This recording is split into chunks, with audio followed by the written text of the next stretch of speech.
Hello,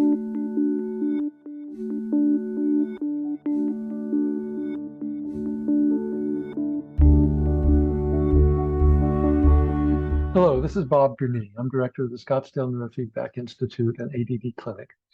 And we've been doing neurofeedback, brain map-based neurofeedback for 28 years. Before that, I was running an ADD clinic, and we did pre and post testing to determine the success and correct dose of medication, because we worked with pediatricians and others, or to evaluate other interventions that we were doing. So I went to the Menninger Foundation to learn about biofeedback, and in the process, they taught me about neurofeedback. And we decided to give it a try, but with a great deal of skepticism and doubt, because it just all seemed too good to be true and just too radical and didn't fit in any of our paradigms. But we did the same model of pre and post testing. We did brain maps and just saw amazing improvements right from the first patient, just huge. And then quickly, we were working with other issues as well, because 85% of those with ADD have comorbidities. So quickly, we were working with depression and anxiety and post-concussion syndrome and oppositional defiant disorder, on, and did pre and post evaluations, rating scales and testing as we could, learning disabilities, and saw the same kind of changes, just amazing, way beyond anything we imagined or expected. And didn't see side effects and didn't see any downside. And it was clear as time went that the changes stuck, that people didn't lose the gains they'd made. So right from the beginning, it was pretty amazing for us. And I believe firmly right from the beginning that we should do brain map based. So I've actually in 28 years never treated a patient without brain maps. So we've always gotten quantitative EEG, topographic brain map data so that we know what's abnormal where, and then can treat the abnormalities and train them back to normal, rather than just jumping in and kind of stirring things up and hoping for the best, which is not a fan of it at all. I want to know what's wrong where and then address those abnormalities. So this is what brain EEG looks like. Our brain is 2% of our body, but burns 25% of the fuel. So it's just a furnace, and it produces enough electricity to light a 25-watt light bulb. Rather huge amount of power coming out of the brain, and much, much more electrical, I think, than anyone imagines. I was shocked when I first heard that. So we want to see the brain waves, and this is what they look like. We get 10 minutes of eyes closed, 10 minutes of eyes open, and then we do what's called editing. We clean it up so that we're only running through the cleanest of the EEG. And when we're looking at the brain waves, we're looking at electrodes on 19 different parts of the brain. So, and they're all numbered or have letters. So FP1 and FP2 are right above the nose, right in the middle of the forehead. In the very back, O1 and O2 for the occipital lobes. We have T3 and T5 for the temporal lobes, etc. Right down the middle, FCCZ, PZ for the middle of the brain, and then many other areas. So the electricity is picked up from these very specific 19 areas. And then this EEG gets quantified. So it's hard to see here, but there are lines up and down vertically every 1 second. And the computer's counting how many waves per second. And the space between the electrodes is 1 centimeter. It's measuring how big the waves are. So let's look at that. So speed, we're looking at how many waves per second. And with human brain waves, we're counting, here we have 1, 2, 3, 4, 5 waves in 1 second. Well, there could be 30 waves in 1 second. So there's a wide range of different speeds of electricity. Now we're also measuring how big they are. So it's 1 centimeter from top to bottom. And these would be 50 microvolt waves, because it's 1 centimeter equals 50 microvolts. If it was half that size, it would be 25 microvolts, etc. So we're looking at the speed, how many waves per second, and how big they are. So maybe these are like 10 microvolts or so, or 15, compared to these that are 50. So the computer's measuring every single wave for how big it is, translating that into microvolts, and it's measuring how many waves per second. Now, with speed, how many waves per second? 30%, 0 to 30 is the range we're often looking at, and 99% of the power is in between the 0 and 30. And these are 4 speeds we usually look at. So it says delta 0 to 4, theta 4 to 8, alpha 8 to 12, beta 12 and up. And over here are the definitions of those again. So delta 0 to 4, that's when we're asleep. Now we have delta all the time when we're awake. It's one of the speeds of electricity, but if it's all delta, or mostly all delta, we're probably asleep. Theta is 4 to 8 cycles per second, brain waves per second. And that's when we're drowsy. Maybe we're nodding off. Alpha is the next, 8 to 12. And that's kind of an in-between speed. We're awake, we're at rest, our brain's idling. We're not doing anything, we're off in la-la land daydreaming, but we're ready. We're ready to do something. So here in delta, we're asleep. Here we're getting drowsy. Alpha, we're not doing anything cognitively, but we're ready to do something. And we're wide awake. And above 12 is beta. And beta's fast waves. So beta's where we're getting stuff done.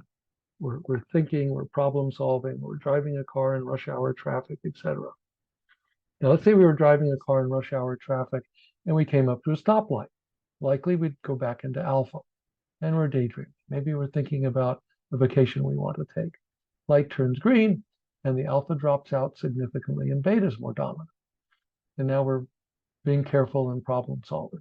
Now this would be the same with homework. So here we're reading textbooks and trying to remember what we read.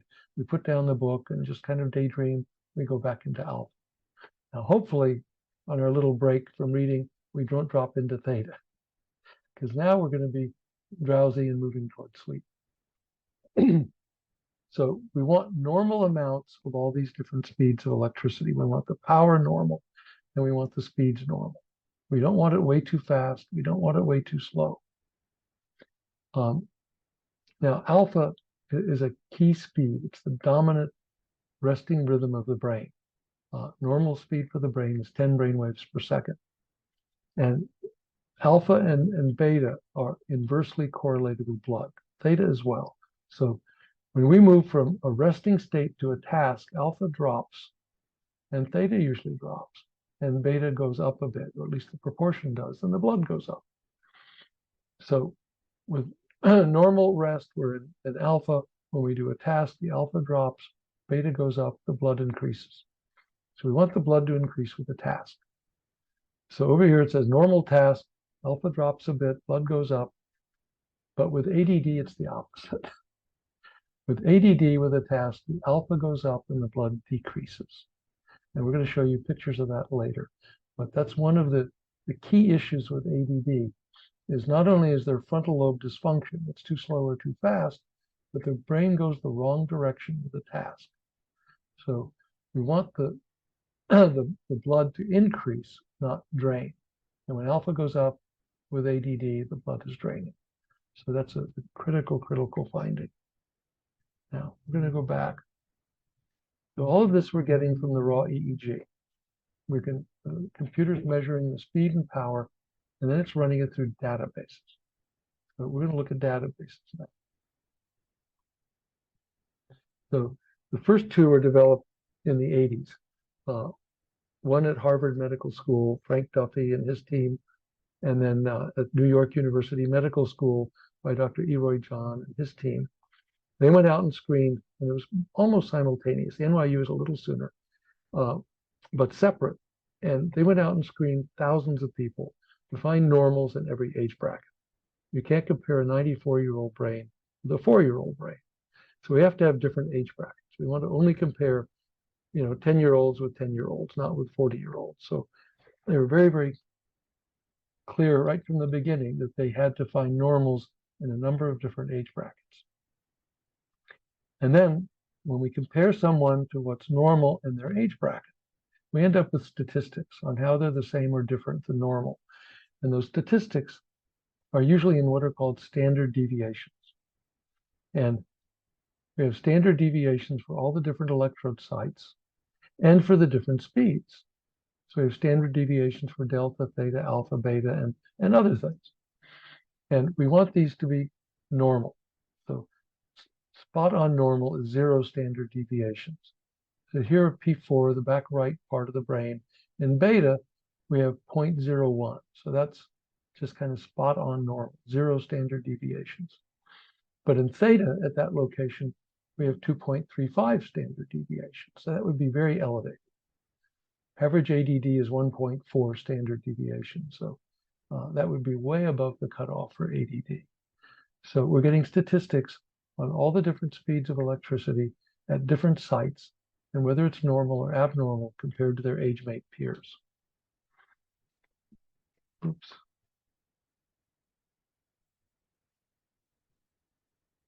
Now, the way that brain maps are created is we take those statistics and we translate them into colors. So this is a bell-shaped curve based on standard deviations. So 0 would be black, that would be dead center, absolutely normal. Under like half an inch above and below, between 0 and 1 would also be in the normal range.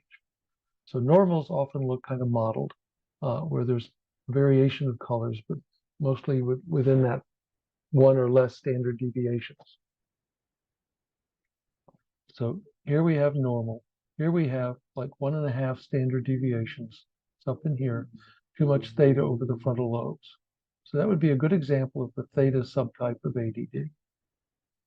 Now, ADD can be too much theta or alpha or beta. So this would be an example of the beta type of ADD with way too much beta over the frontal lobes. And here it's up at 3 standard deviations. So that's the worst 3 out of 1,000. So we're looking at the maps, we're looking at color graphs. The maps aren't pictures of the brain, they're color graphs where statistics are translated into colors. Blues would be there's way less power than normal. Up in the hotter colors, there's way more power than normal. And these stop at 3 standard deviations, plus and minus, which is the worst 3 out of 1,000. So most people are going to fit in that range. But the statistical tables go way beyond that. So I was looking at a map the other day where it was 6 standard deviations deviant. So it can go way beyond the 3, but that's pretty rare. 4 standard deviations would be the worst 4 out of, or 2 out of 10,000. So that would be extreme.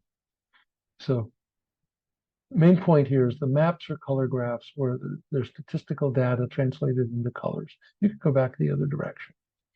So we get a picture of a person's brain compared to their age-mate peers. Now, I want to talk a little bit about the different types of neuroimaging. So there's 2 big categories. One is structural neuroimaging, and the other is functional neuroimaging. So structural, and they're going back to ours, which is functional. Structural is MRIs, CAT scans, and X-rays, where we're looking at pictures of the brain, and we're looking at structural aspects of those pictures. So we can see a cracked skull with an MRI, CAT scan, or X-ray. We can see how far a piece of shrapnel from a IED explosion is penetrating. We can see strokes and tumors because the tissue around them is so different than the tissue that's involved in the stroke or the tumor. So we can see those kinds of things. But interestingly, they don't tell us if it's a live brain or dead brain. And they don't tell us about dysfunction unless it's directly related to structure. So with ADD, it wouldn't show up, or with depression or anxiety. It wouldn't show up with structural neuroimaging. We need imaging that shows us how the brain's functioning. And with ours, we're seeing that it's functioning way too slowly if it's theta or alpha, or way too fast if it's beta. We can see where it's too slow or too fast. So all of that correlates with different disorders. ADD is always over the front. So we want functional. Now there is another type of functional, and that's the SPECT scans. And with SPECT scans, a little bit of radioactivity is added to the blood, and we can see the distribution of blood in the brain. So this is a normal brain on the SPECT scan. And we thank Dr. Amen for having seen 60 or 70,000 patients now with SPECT scans and carefully keeping track of what different disorders look like in SPECT scans. And this would be a normal brain. And hot pink is the most blood. So this would be the nose here. Hot pink would be the most blood. Yellow would be the next most. White would be below yellow. So the most blood, the next most. White would be very, very little blood. This is actually a picture of 25 years of heavy drinking. And so white is below yellow and means very little blood. And it's actually way worse than it looks. They had to turn the resolution up so high that the back became hot pink when only the front should be, because alcohol does so much damage to the brain. I've read several times each drink kills about 100,000 brain cells. So over 25 years, there's rather massive damage. This doesn't look much better. It's 12 years of marijuana. So marijuana, and we see the same thing in quantitative EEG. 12 years of heavy use of marijuana. The brain maps look like this as well. There's been published research.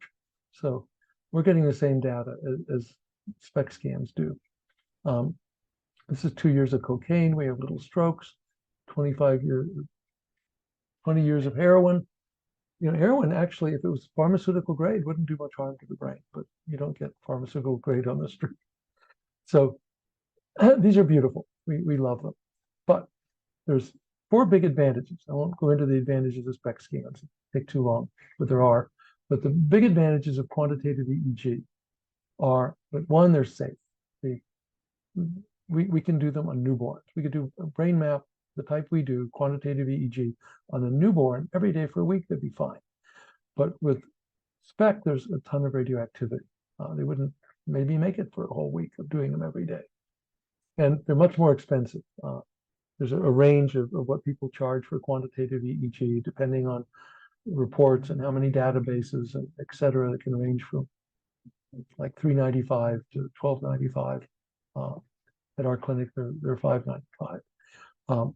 So SPECT scans can be 4,000 to 5,000. So what we do, the quantitative EEG, is completely safe and relatively inexpensive. And then we have databases. So there's no bar graph, Z-score bar graph on here, standard deviation bar graph, because we don't have good databases for SPECT scans. There's too much variability with radioactivity. There's too much needing to adjust the resolution. So if we want to get quantitative data, statistical data, we're going to have to do the quantitative EEG rather than SPECT. And then once we know there's a problem with SPECT, we don't have a direct way of training. We'd have to get the quantitative EEG to know what speed correlates. So this could be too much delta, theta, or alpha. We wouldn't know what to train to be able to remediate that and help the brain recover. So we need the statistical data, and we need to be able to do neurofeedback. And you can't do SPECT scan neurofeedback. No one does it. It's too expensive and far too dangerous. So much less expensive, much safer. And we have databases, multiple databases, and we can do neurofeedback and fix almost anything. So we're in the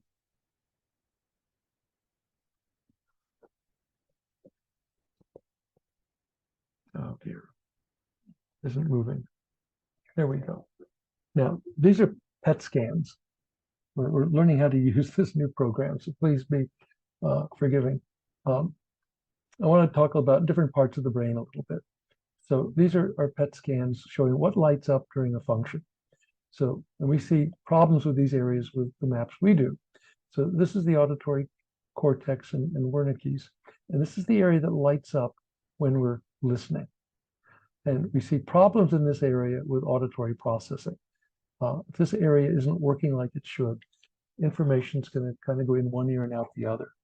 And spouses are great at telling us about that, because they get tired of telling people, the kid or the spouse, the same thing over and over.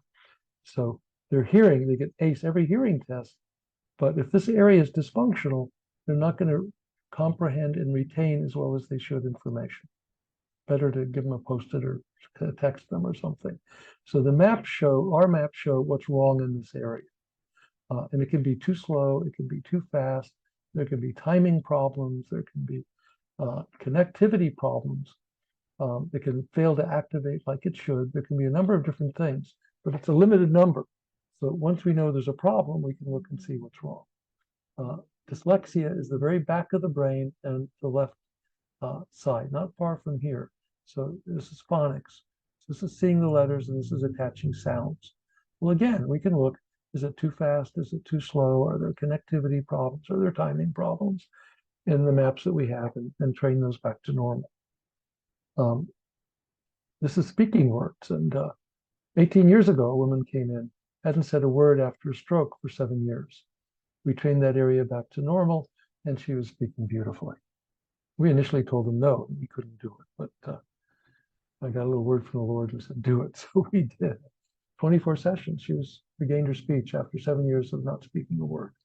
So we have to keep stretching our envelope in terms of what we can do and what we can't do. We've been sending people away where there were gross kind of deficits in functioning like that from strokes, thinking that part of the brain doesn't even exist anymore. It didn't with her, but somehow it got healed. So different parts of the brain tell us serve different functions, and there's dense connectivity between different parts. This is an interesting one. Language is on the left, auditory processing, but for music, singing and playing music and listening to singing and music fires up this area of the brain. We've actually had couples where we had to have a spouse sing information while we were working on this area, so information would get in until we had it fixed. Now, earlier I mentioned in talking about theta and alpha and beta that slow waves should drop out, and it's 30% that they should drop out with a task as the brain fires up.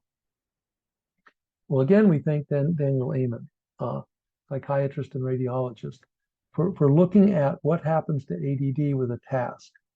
So this is, the red is blood flow, and this is a resting state. So here a person's just at rest. Here they're taking a test. He uses the Conners continuous performance test, a test where you have to click when there's a target, not click when there's a non-target. The brain should increase. It should be like a 30% increase in blood flow in the brain. And with ADD, it drains, it literally drains. People say they can feel it. They can feel their brain just going to lunch and taking a break when it should be working. And they've read a paragraph, and they don't remember what they read. Their reading's good, the reading's great, they have to read it again. So we can see this with brain waves. One of the things we do is a test called the TOVA, Test of Variables of Attention, Continuous Performance Test, and we track their slow waves. And with ADD in older children, adolescents, adults, almost always we see this exact pattern. The slow waves go up dramatically when they should be decreasing 30%, meaning the blood is draining instead of pumping up. So that's one of the most important tests we do. Now, I want to talk a little bit about kind of the role of some of the roles of electricity in the brain. So the brain is made up of 86 billion brain cells. And all those brain cells have to work together. At least hundreds and hundreds of millions have to work together for a task. So just like muscle fibers, we have to have very dense wiring so they can work as a team. Same with the brain. So we need very dense wiring. So off every neuron or brain cell, there's wires called axons and dendrites. And down the axon goes electricity. When the electricity gets to the very end, there's a connection with the receiving wire called the dendrite. This is what we're working on. So the electricity goes to the very end, and it pops open synaptic vesicles that are full of neurotransmitters. Those neurotransmitters get shot across the gap, hit receptors, and then an electrical impulse goes up the dendrite. So it's electrical, chemical, electrical connectivity process in the brain. And we'd have hundreds and hundreds of millions of brain cells tightly wired together. Connectivity and timing are real important, that they're all working together in the same thing at the same time. And we have ways to measure that and treat that. But I want to focus for a second on the fact the electricity is triggering the neurotransmitter. Well, this is where psychiatric medications go. So a lady has severe depression and goes in and gets evaluated. And they do a physical. There's not a physical reason for it. They meet all the criteria for major depression. So the doctor puts her on an SSRI, selective serotonin reuptake inhibitor. that increases the serotonin. So the medication would go here and inhibit the reuptake of the serotonin and increase the availability of serotonin at the synaptic gap. And it can help and it can do miracles. The latest research I've seen is that a single SSRI only works about 30% of the time. And sometimes you have to wait 14 weeks for it to kick in. Well, we can often get rid of the depression way sooner than that. They go to a second SSRI or other antidepressant, and the odds drop from like 30% to 15%. And eventually, you're in the treatment-resistant category, perhaps, not one of the lucky ones. Now, what if they have ADD as well? Well, then there's a lack of neurotransmitter dopamine in the synaptic gap. So maybe the doctor decides that she has both ADD and depression because she can't pay attention and can't focus and can't concentrate. And he asks her if that was before the depression or afterwards, because depression could cause ADD symptoms. But she says, oh, they called me happy feet kindergarten. So she's always had the ADD, and the depression didn't hit till she was 41. So she's going to go on Adderall to up the dopamine, and she's going to go on Prozac to up the serotonin. Now, fortunately, Adderall or Dexedrine or Ritalin usually work within half an hour. You don't have to wait for 14 weeks potentially. And there's a high rate of success. So they work on the too fast and the too slow. SSRIs only work on the slow types of depression. So fortunately, the ADD medications will kick in right away. 85% odds with any one of them. They usually work within half an hour. So big changes quickly. But with depression, only a 30% odd with any one. And if it's the first one, the second one drops down to 15%. And you could have to wait up to 14 weeks. Now, the EEG is what is controlling this to a great degree. So what if this electricity is way too slow? There's too much theta, too much alpha, let's say. We've got slow, sluggish electricity that doesn't trigger much neurotransmitter. Or maybe there's too much fast electricity and it's triggering way too much. So we know that identical twins have identical brain maps. We know the electricity is inherited. Every bit of research has shown identical twins have identical brain maps of disorders run in families. So if this is inherited very slow electricity, we're not going to have normal amounts of neurotransmitter. The good news is if we get the speed of the electricity and the power back to normal, now we have, let's say, have a nice hot spark. And what we found is there's always availability of neurotransmitter. So we fix the electricity, we usually get rid of the depression or the ADD or the anxiety to remarkable degrees. I mean, 80–90% success rates when we normalize the EEG. It's been almost shockingly effective for us. So the EEG is kind of the root of the problem, is what we've learned. And we've learned that mainly through research, but through practice mainly. We've seen when we normalize this, they can't even take the medications anymore. They just develop side effects from them. Their serotonin is now normal, or their norepinephrine, or their dopamine. So they won't tolerate the medications. They start.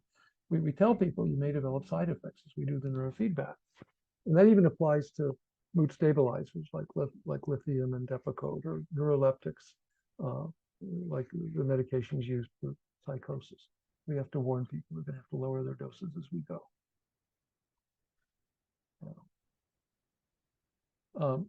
So in the beginning, we had databases, and databases were validated all over the world. So last I heard, 38 countries had run their normals through the NYU, and this is the NYU database. And every age bracket, every time, spot on normal. So it doesn't matter if people speak Swahili or Chinese, a brain is a brain is a brain. No differences. And that's what we see in our clinic. We see people from all over the world.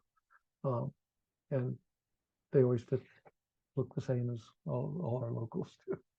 So we learned that normals come out normal. And if you do 2 maps a year for 5 years, they're like 95% the same. So they're stably normal. But they didn't know, do different disorders look different? So this is some of the early research on that issue. So here's a new group of normals. They came out normal. And this, by the way, is based on 1.5 standard deviations instead of 3. So they increased or decreased the range of standard deviations, which doubles the amplification. Now, they had no idea what they were going to find. They assumed there may be differences, but no clear expectations. So here's a group of 69 people with major depression, serious depression, no medication. And the main finding was way too much alpha right over the center. So here, charcoal gray, normal, here, orange. Now, the more alpha, the less blood. So it means there's a lack of blood flow in this area. Decreased blood flow, so decreased activation. Well, this is over the limbic system, or emotional circuitry. So the key finding was a lack of activation, a lack of arousal over the limbic system, a lack of blood. Something fortuitous happened. Right after they discovered this, a group of neuroscientists came along and said, can we borrow this? We have 150 variables that we think will nail who responds to Prozac, and we'd love to add this. And they, of course, were excited to add it.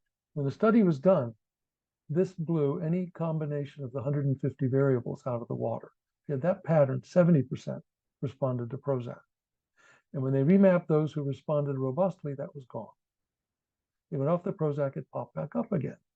So there's this very direct correlation between EEG and blood flow and medication response. So we see this and we know there'd be likely to be an SSRI response. But what if this is in theta? Well, they're unlikely to be an SSRI responder. They're much more likely to respond to Wellbutrin.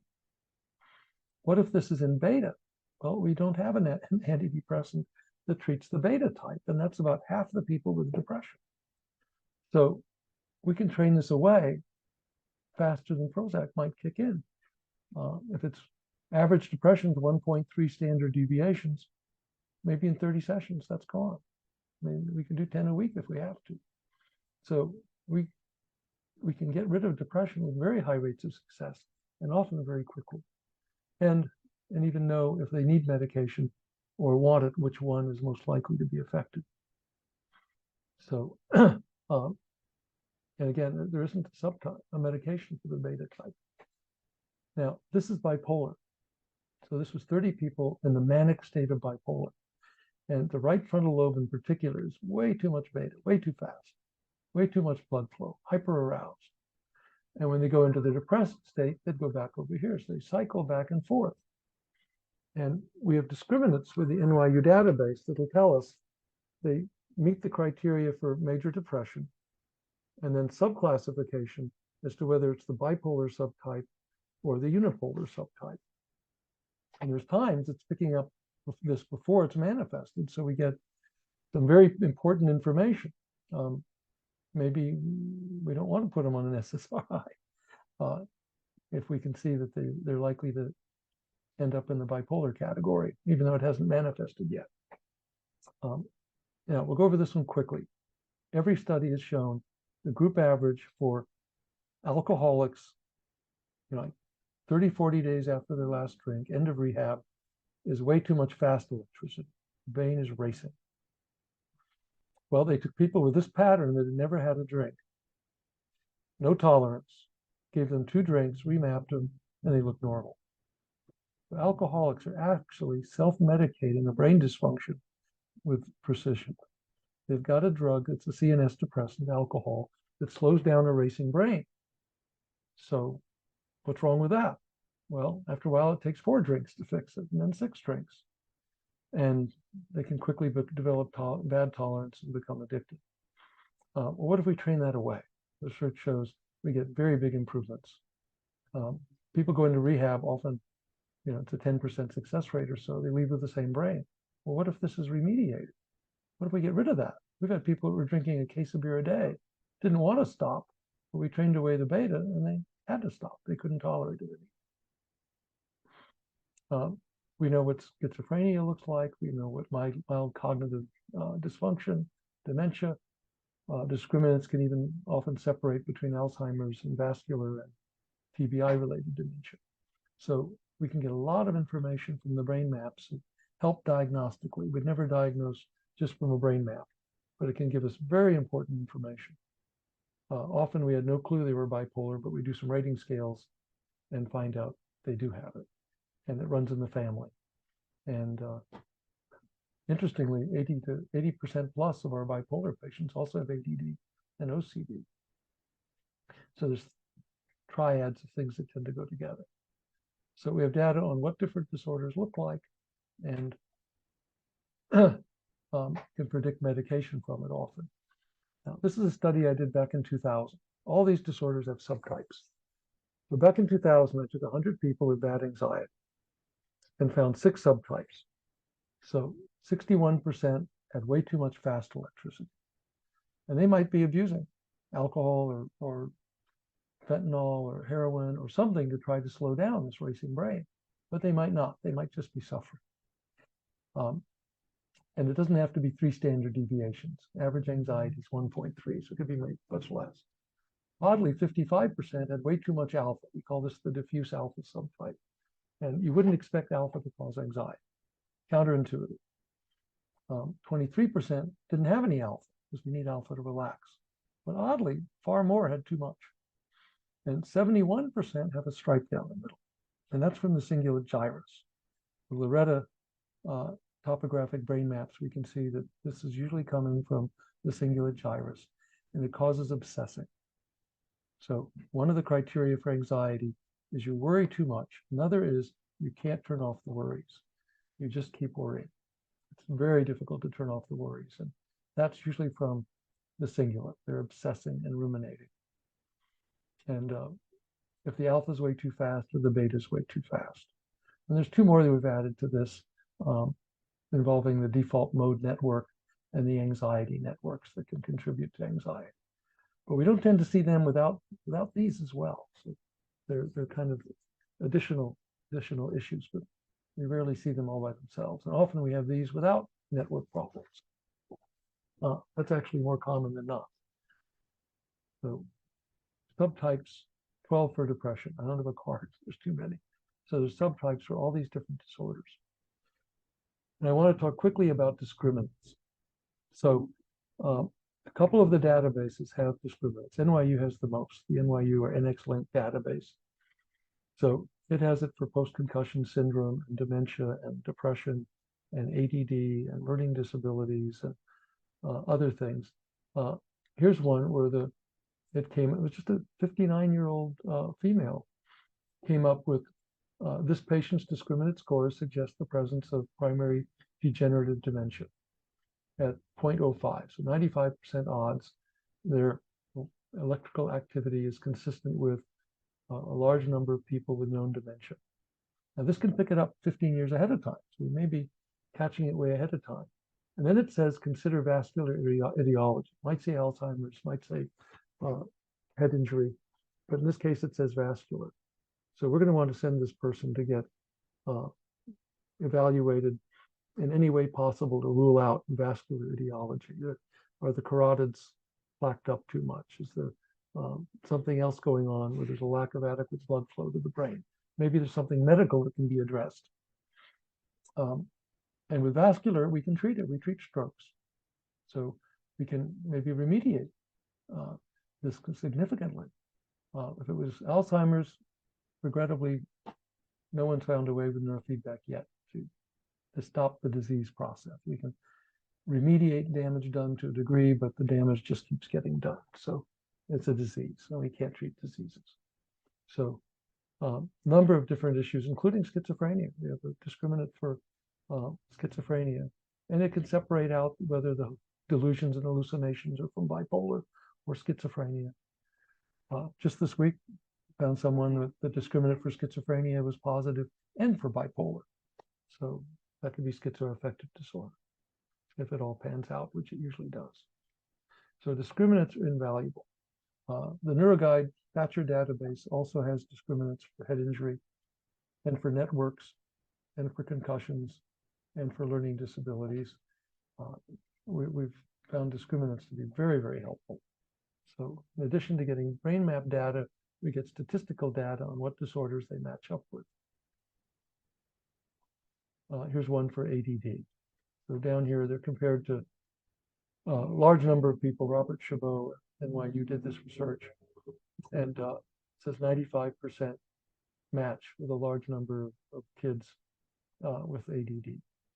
So, and if we missed it and this came up, we'd look again much more tightly. And then we have different databases. This is the NeuroRep, and it's giving us information about dominant frequency.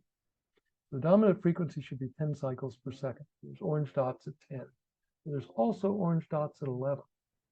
And 11, believe it or not, is 2 standard deviations faster than normal and correlates with high intelligence, anxiety, and concussion. It can be any 1 or 2 or 3 of those. So it's nice to have this kind of data where it looks at 0 to 30 and tells us where the dominant frequency is.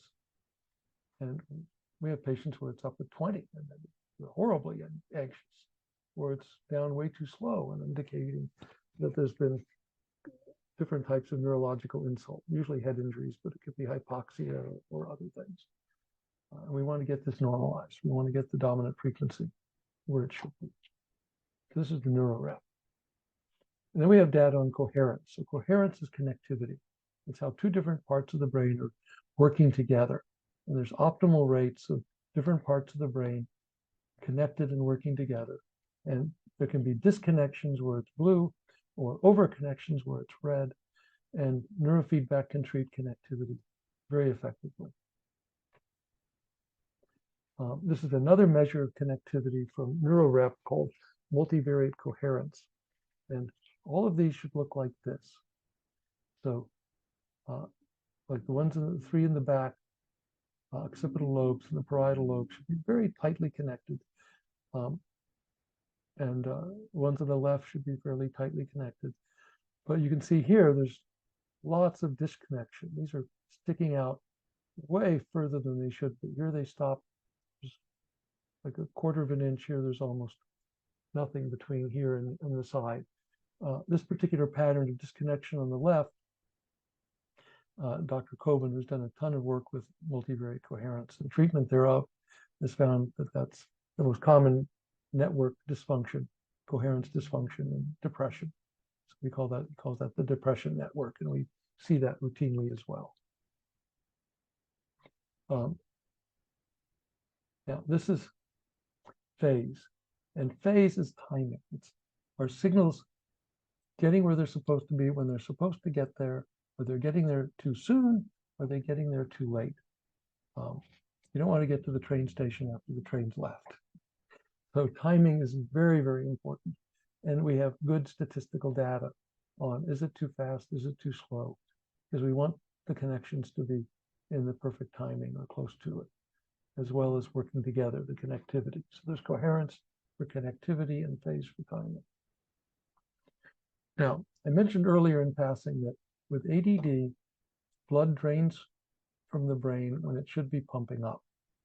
And with the TOVA test that we do, we track EEG over the 24 minutes of practice and pre-test, and then practice and then test.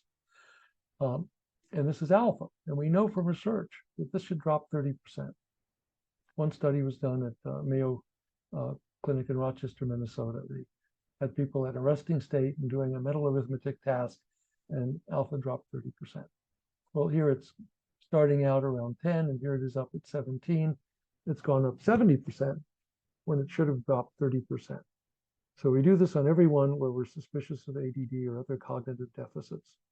Because one of the most important parts of treatment for ADD is training slow waves that go up the blood draining, and to train them to go down with the task so the brain activates. Dr. Joel Lubar made this an integral part of his treatment for ADD. He would do assessments at rest and with tasks and see that often the theta and alpha went up significantly, and then would train them down with tasks and got remarkable results. So we see the same thing. We break it into theta 1, theta 2, alpha 1, and usually all of them go up dramatically with the task. So that's a very important piece of data and the training thereof. Now, there's 2 main ways to look at EEG. One is absolute power in the maps, where it's just microvolts squared compared to the database.